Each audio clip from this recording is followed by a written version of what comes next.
শিতল নিয়েছি, বেগুন নিয়েছি, আর নিয়েছি কাঁচামরিচ, পটল, আলু, পেঁপে, আর নিয়েছি শুকনা মাছ, কাচকি মাছ, আর পেঁয়াজ রসুন। কড়াইতে তেল দিয়ে এখন আমি পেঁয়াজগুলো দিয়ে দিলাম, লবণ দিয়ে দেব।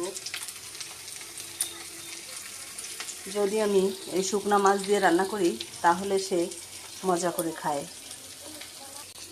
পেঁপের ভিতর পেঁয়াজটাকে উঠিয়ে নিলাম, তেল দিয়ে উঠিয়ে নিয়েছি।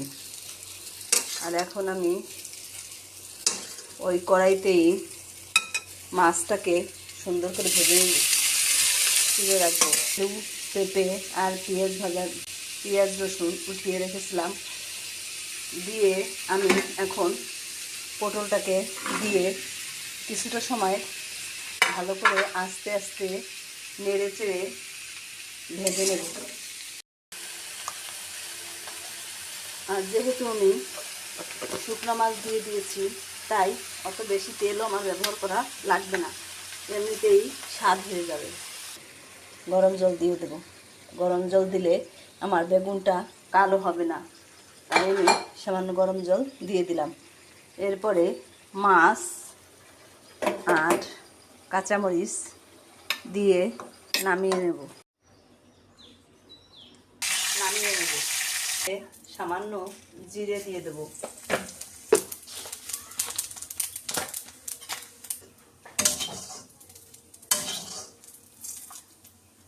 আমি কিছুটা তেলও তুলে নিলাম। এখন কলাগুলো আমি দিয়ে দেব।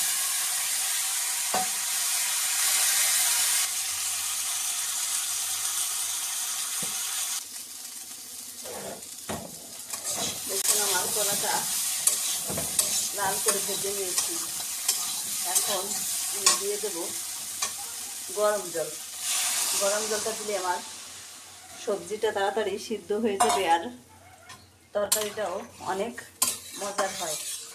আপনারা সব তরকারিতেই গরম জল দিয়ে রান্না করে দেখতে পারেন, কম গ্যাস লাগবে আর তরকারির স্বাদটাও অনেক গুণ বেড়ে যাবে। এরপরে তরকারিটা একটু জাল উঠলে নামিয়ে নেব, জল দিয়ে মিশিয়ে নেব।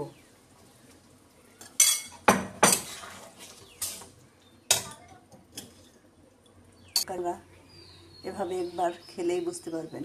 এখন আমরা লেবু দিয়ে এভাবে